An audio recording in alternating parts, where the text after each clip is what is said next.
Olá, eu sou o Dylan Della Pasqua, editor da agência Safras, e estamos dando início ao nosso programa, ao pós-USDA, para repercutir com os analistas de safras e mercado os resultados do relatório de janeiro do Departamento de Agricultura dos Estados Unidos, que, se não era esperado grandes surpresas, o relatório, mais uma vez, veio diferente das previsões do mercado, com impacto sobre as cotações, preços encerrando perto do fechamento, com baixas acentuadas, baixa de mais de 1% na soja, cerca de 2% no trigo e no milho, de perdas na Bolsa de Mercadorias de Chicago. Eu converso hoje com os analistas Luiz Fernando Gutierrez Roque e também com o Elcio Bento. Luiz, tudo bem? Olá, Dinho. Olá, Elcio. Olá a todos. Vamos lá, relatório aí bem baixista, né, para soja e milho, trazendo impactos importantes aí para os rumos do mercado daqui para frente. Elcio, tudo bem, Elcio? O que a gente pode falar para o trigo? Olá, Dylan. Olá, Luiz. Na verdade, as emoções ficaram mais na soja e milho. No trigo, alguns ajustes pontuais. Daqui a pouquinho a gente conta para vocês aí. Então tá. Bom, vamos começar então. Na tela a seguir, eu coloco os principais pontos do relatório para a soja e depois o Luiz vai conversar e vai explicar esse impacto no mercado. Bom, no caso da soja, números bem acima do esperado pelo mercado e também números acima dos indicados em dezembro. A produção dos Estados Unidos foi elevada para 113.350.000 toneladas, acima da expectativa do mercado, que era de 112.200.000 toneladas, e também acima do número de dezembro. Estoques dos Estados Unidos, 7.620.000 toneladas projetados pelo USDA no relatório de janeiro, bem acima do que o mercado esperava e também acima do indicado em dezembro. Estoques globais não foi diferente, elevação passando de 114.200.000 toneladas para 114.600.000 toneladas e bem acima do esperado pelo mercado.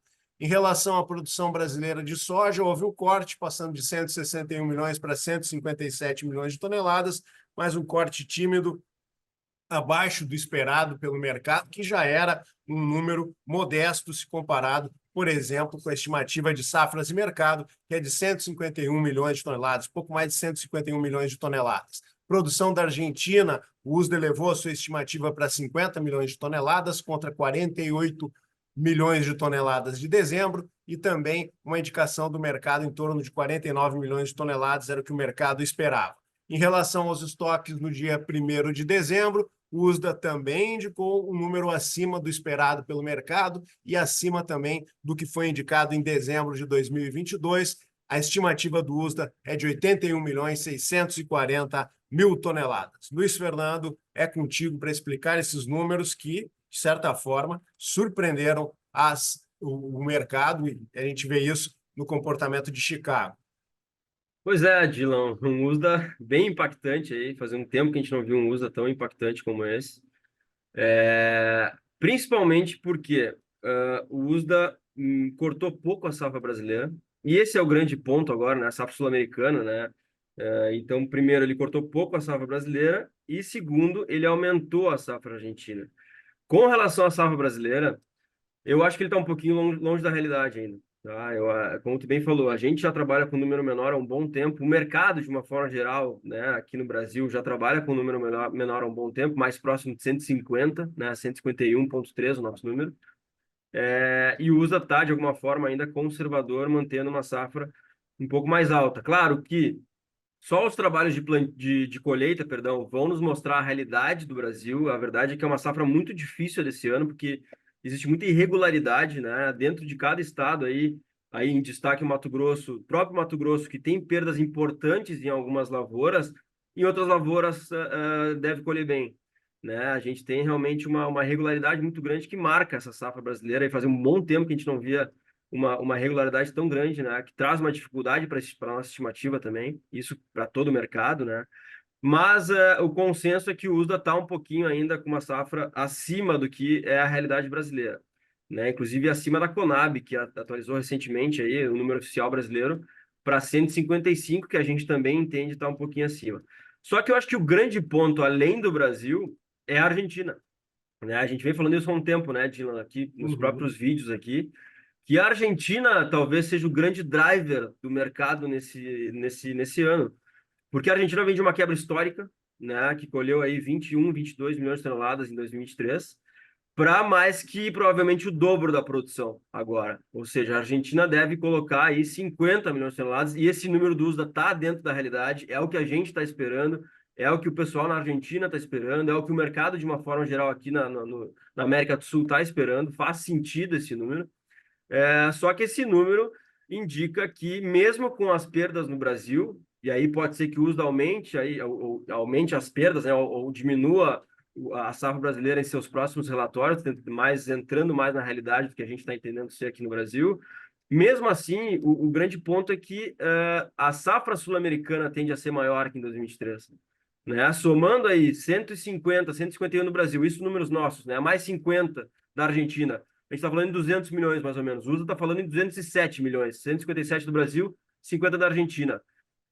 Ano passado, em 2023, o Brasil e a Argentina colheram 180 somados. Isso que o Brasil teve uma safra recorde. Então, o Brasil compensou a Argentina no passado, e nesse ano quem vai compensar o Brasil de alguma forma é a Argentina. Então, esse é o grande ponto. O aumento da oferta sul-americana, que é o que o USDA está confirmando de alguma forma, e que é o que o mercado, de uma forma geral, já está trabalhando há um tempo, é o que pesa nos preços, né? Eu acho que o relatório poderia até ter algum tom mais neutro ou autista, de alguma forma, mesmo que pontual, se o USDA cortasse bem a safra brasileira, levasse lá para 150. Aí talvez o mercado ia respirar um pouquinho. Mas o fato é que a safra sul-americana tende a ter uma produção maior que a do ano passado, e é isso que pesa nos preços. E complementando, além dessa questão baixista da safra sul-americana, o USA também surpreendeu mexendo em safra americana, né, norte-americana, com aumento de produção, né, ajuste fino ali, embora 1 milhão para mais, 1 milhão para menos não mude tanta coisa, mas é mais um ponto, né, o mercado que já está pressionado, ele ganha mais pressão ainda, porque é um aumento aí de safra americana e principalmente de estoques americanos, que sai de 6,5 para 7,6, né, mais ou menos 1 milhão acima. Então, é um relatório totalmente baixista, né, Dylan? Não tem como ser diferente. O mercado tá sentindo isso, né? Tanto que Chicago está caindo bastante pós-relatório, está se aproximando dos $12. De novo, é um patamar que a gente já vinha falando há um tempo que o mercado podia buscar, dependendo do que acontecesse aqui na América do Sul, e está se confirmando isso. Então, eu acho que a gente está realmente no mercado bem mais negativo, preços no Brasil estão caindo diante disso, com a melhora climática recente, com essa possível maior produção na Argentina. Então, é um relatório que, embora tenha trazido números bem importantes, né, de alguma forma o mercado já esperava por isso, né, tirando essa safra brasileira um pouquinho maior, o mercado já esperava por uma confirmação de uma produção sul-americana maior em 2024, com uma produção mundial também maior em 2024, e é isso que o USA confirmou, e é isso que o mercado tá sentindo aí, essa pressão. Então, só confirmando aqui, com fechamento, se aproximando do fechamento de Chicago, faltando menos de 10 minutos para fechar Chicago, a perda diminuiu na soja, reduziu um pouco, eu acho que já impactando isso que o Luiz acabou de colocar, que o mercado já esperava essa surpresa. Agora a perda de 0,78%, com a posição março sendo cotada a $12,27, mas lembrando que, na mínima, logo depois do relatório, o preço da soja do contrato março chegou a $12,03 por bushel. Luiz, eu volto a falar contigo daqui a pouco para a gente também conversar sobre o mercado de milho, mas antes eu converso com o Elcio sobre os números do trigo. Colocando na tela, então, os principais dados do trigo, os estoques dos Estados Unidos em janeiro foram estimados em 17.630.000 toneladas, um pouco abaixo do que o mercado vinha trabalhando, e também uma redução na comparação com o número de dezembro. Em relação aos estoques globais, indicação de estoques de 260 milhões de toneladas, acima do esperado pelo mercado e também acima do número de dezembro. Os estoques em 1º de dezembro, indicação para de janeiro, em 1º de dezembro, esse relatório indicou um número de 38.370.000 toneladas, o mercado esperava um pouco menos, 37.640.000 toneladas, e também ficou acima do que foi indicado em 1º de dezembro de 2022. Em relação aos números de plantio, área de inverno nos Estados Unidos projetando, então, o USDA 34 milhões e 400 mil acres, um número que ficou abaixo do esperado pelo mercado e também abaixo do que foi indicado no mesmo período para a safra anterior, a safra 2022. Elcio, o que a gente pode falar desses números e o impacto no mercado? O impacto não é um grande impacto, porque a gente não tem grandes números aí, grandes oscilações, né? O trigo hoje sentindo, claro, o que aconteceu em soja e milho. No caso do trigo, a safra norte-americana já é uma safra consolidada do ano passado. Esperávamos, ou a gente esperava até que pudesse ter alguma alteração no lado da demanda. Nesse relatório, pelo menos, não teve. A gente não tem essa maior presença chinesa, pelo menos nos números atuais, não foram colocados, né, com aumento, já teoricamente estaria precificado. E o que teve de mudança, uma queda de 300 mil toneladas, pequena nos Estados Unidos, em função do que aconteceu nos estoques da temporada passada, os estoques de passagem, na verdade. Então, bastante tranquilo. Em relação aos estoques, dos estoques em 1º de dezembro, como não teve essa melhora, né, dos números que a gente estava olhando com a possível presença chinesa, também a gente conversava até no pré-USDA que poderiam ficar acima, porque a produção do ano passado ela é bastante significativa, 4 milhões quase de toneladas superior à deste ano. Então, tudo dentro da normalidade. Em relação à safra de inverno, consolida, né, a percepção do mercado, mas um pouco até mais acentuada na redução da área, e uma área que reduz principalmente no trigo soft, que é aquela região que vai disputar um pouquinho mais com o cinturão de produção de soja e milho. No caso, o trigo hard, que é o trigo que tem mais de 70% da área, é uma produção que é localizada mais em Kansas, Texas, Oklahoma, a disputa com soja e milho não é tão grande, e a queda em termos percentuais ela é menor. Então, basicamente é isso, uma safra que vem sinalizando para ser menor. A gente já vem de 2 safras norte-americanas com prejuízos climáticos, né, com produções que foram prejudicadas, e agora a primeira sinalização de uma safra, uma área menor nos Estados Unidos. Quando a gente vai para o âmbito global, acho que os principais números que chamam a atenção são as elevações, mesmo que pequena, das produções na Ucrânia e na Rússia. Esses 2 países do Mar Negro estão aí sempre enfim, no olhar do mercado. E com esse aumento da produção russa, nós temos a Rússia elevando a sua potencial, a sua possibilidade de exportação para 51 milhões de toneladas. Só para a gente ter uma ideia, o segundo maior exportador, que é o Canadá, tem 26 milhões de toneladas. Rússia, então, com muito trigo para vender, isso traz pressão sobre o mercado. A gente tem a Rússia necessitando dessas vendas e a grande concentração que a gente tem de oferta nessa região, a gente pode colocar os países da Europa e do Mar Negro, vem pressionando as cotações e é isso que traz as principais modificações. Então, a gente vê um aumento dos estoques globais, basicamente em função desse aumento de produção de 1 milhão, praticamente 1 milhão em cada país, né, de Ucrânia e também da Rússia. Basicamente, são esses números, não grandes alterações, até porque acho que essa queda, o trigo vem muito volátil, né? Mas a queda de hoje pode ser acreditada muito mais no que aconteceu nos mercados vizinhos do que no próprio trigo.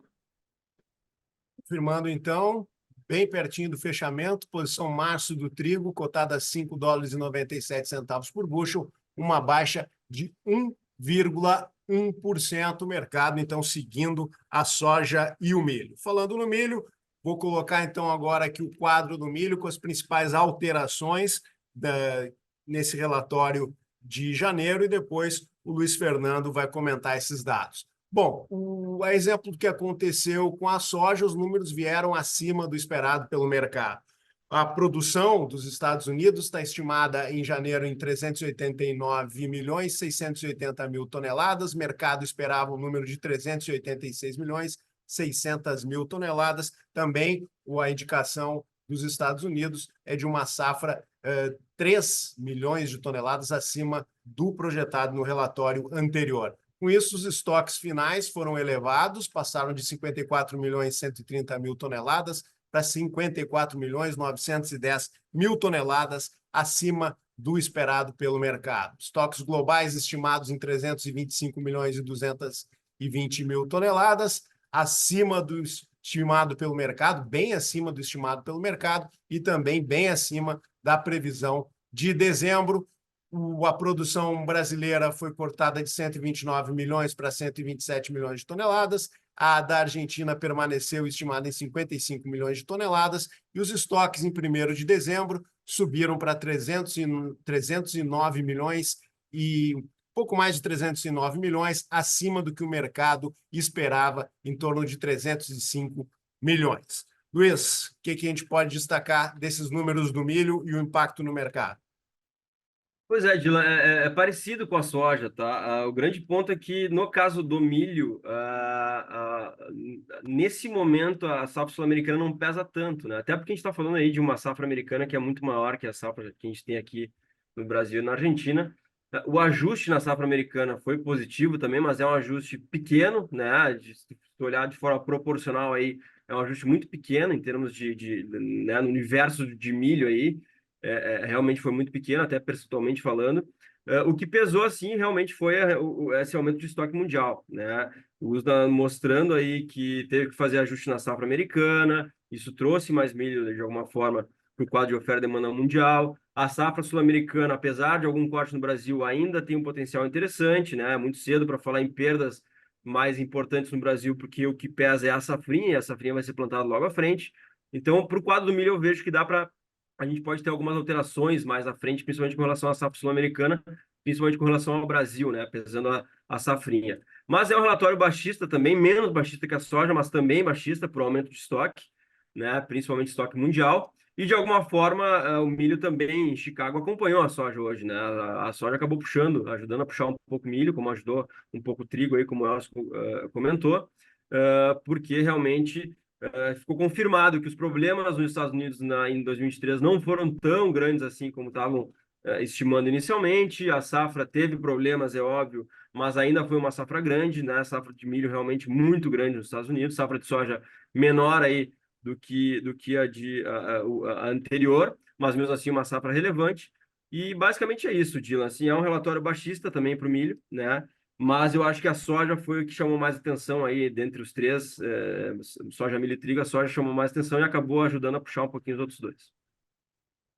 Tá certo, então. Bom, mercado fechou 16 horas e 25 minutos dessa sexta-feira, posição março da soja fechando a 12 dólares e 24 centavos, uma queda de 1%. No milho, preço para março a 4 dólares e 47 centavos, queda de 2,34%, e o trigo na posição março fechou a 5,96, uma baixa de 1,28%. Vamos encerrando, então, essa edição do Pós-USDA, o Pós-USDA de janeiro, que surpreendeu o mercado, deu impacto negativo sobre as cotações. Convido todos a visitar o nosso site, safras.com.br, nos acompanhar no nosso canal no YouTube, a Safras TV. Vai lá, se inscreva, ative as notificações e acompanhe os nossos vídeos diários sobre o comportamento dos principais mercados. Agradeço ao Luiz, agradeço ao Elcio e até uma próxima edição do Pós-USDA da Safras e Mercado.